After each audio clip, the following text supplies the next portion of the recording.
What's going on, people? It's your man the YB back once again. So, Otto Wallin has broken his silence on the AJ situation. He said the following: I really have no excuses. He was just better. He hit me with some really good shots. He was just better. It was a much tougher fight than what I had with Tyson Fury. Maybe he's found his home with Ben Davidson. Now, the first thing I want to start off saying is a lot of people I've backtracked. I've been saying AJ's finished. I've backtracked. I'm willing to give him a probationary period of him regaining his head on the basis that we saw some good things, but people have been critiquing that, saying it's only one performance. That's the first thing. The second thing is Otto Wallin was his sparring partner. Did AJ know his way around it? Let's not lie here. It damn well looked like he knew his way around the ring with Otto in it. Now, we don't have, not to my knowledge at least, any other examples. It's not like, let's say for example, I don't know, Jermaine Franklin was also a long-term sparring partner. We could then kind of deduce, well, he didn't look great against his other sparring partner, but he looked great against Wallin, hence maybe his head's really back, showing that difference. We don't know the factors here. Is it a one-off? Is it a one-off and the fact that he knows his way around the ring with Wallin? Too many factors. At this point, I don't need to make judgment. Probationary period, and we get to see how he performs in his next fight. Because really, I'm going to be honest here, whoever it is, Hrgovic, whoever, I expect to see that same. I don't want to see a reversion. I mean, that's what gives me hope. The fact that we watched him, 6 months ago, or X amount, or 5 months ago, fight Robert Helenius on 2 days' notice. Helenius is big and useless, right? Big, slow, useless, no time to prepare. And AJ was in there looking head lost, right? So it makes me kind of lean towards the side of, I think he might actually be back. He might actually be popping again, kind of thing. He might actually be back on top. Not back on top, but getting there, finding his momentum. Now, Wallin says here about Ben Davidson, maybe he's found his home with Ben. That's another factor.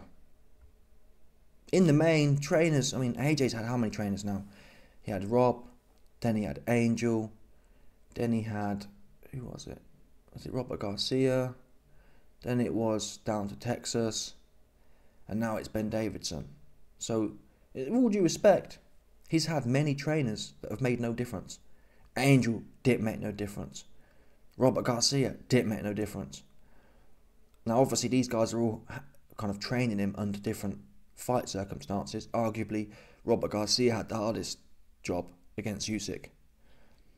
And I think Angel training for the other one. I'm not sure. It was Angel or Rob and Angel, one of them once. What we know for sure is, though, Derek James had him for the Franklin fight and he looked whack. Ben Davidson, it's so difficult to say. Is Franklin more sturdy than Otto Wallin?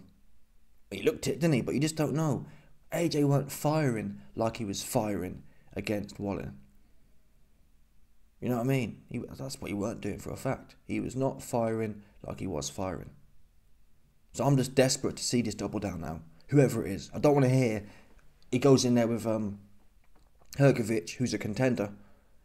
I don't want to see the vibe change up. So I'm hoping it is Ben Davidson. I'm hoping it's a combination of Ben Davidson and to be quite frank, I never thought I'd be saying these words. Ben Davidson's been able to put AJ's head on. But fair play to him if he is. Full respect. And that'll be a legacy-defining play for Ben Davidson. Truly legacy-defining. Because you've had 5 trainers who couldn't do nothing. And you've come in and, from what we've seen at least, it looked like the script was completely flipped. But like I said, you must double down now. I don't care who it's in there. I don't care if it's Franklin. I don't care if it's Ruiz. I don't care if it's Hrgovic. I need to see no more politicking. That Helenius fight was woeful. And even the commentary, even people like Tony Belland, who's fake, and, well, he's not fake, but I don't know. Either way, whatever he is, when he was commentating on that fight, he was saying it's like at one point he goes, AJ is not really doing much, and every round that goes on, Hellenius gets more confident. Then AJ found the big shot, and Tony Bellew goes, wow, I told you he's the biggest punch of all time. So it's a bit, well, no, a minute ago you were saying about how Hellenius is about to get back into the fight. Now you're saying AJ is the biggest punch of all time. Make your mind up, bud. Do you know what I'm saying? Like, come on, bro. Don't be doing that. That's what you shouldn't be doing. Anywho, as far as Wallin goes, I mean, I really have no excuses. He was just better. He hit me with some really good shots. He was just better. I mean, a third criticism of what we saw the other weekend was people saying that Wallin didn't turn up. Now, I tend to...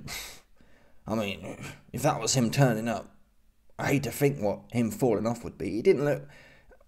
I mean, he's not making no excuses. But he did look awful, didn't he? But was it a case of AJ looking that good? Again, we'll know in the next fight. Whoever it is, I want to see AJ on that arse. If he's not, then we'll know Wallin sucks. And this was literally a kind of picture-perfect opportunity. Former sparring partner, Wallin didn't turn up. Wallin looked like to me he was there to lose. He didn't show no ambition. He turned up almost looking for the floor. But again, was that because he felt the power? Was that because he felt the speed? Was that because he felt the tenacity? We won't know. We need to see AJ show us tenacity, speed, power, devastation in his next fight. And then we can say it didn't matter what Wallin was going to bring. His arse got tore up. Now, as far as the Tyson Fury statement goes, it seems like it was a perfect storm there. Funnily enough, that fight with Tyson Fury was with Ben Davison as well. And Fury looked woeful in that fight. That was the fight after that fight, I believe, he left Ben Davison and went with Sugar Hill. But as we've seen with Sugar Hill, look, Sugar Hill's put on some good performances against Wilder, and then recently not so good. So it's all sport, top level sport, or sport in general, is so random. It's hard to draw. When you look at my betting record, if you try and draw conclusions from information, it doesn't get you very far. You know what I'm saying? People can have a good night and others have a bad night, regardless of a trainer, or it could be a bad trainer. It's all just all over the place, and that's why I'm saying no more gambling for me. But we'll see how that plays out. Anywho, let me know your thoughts. Smash the like button, subscribe, and leg off the bell 100%.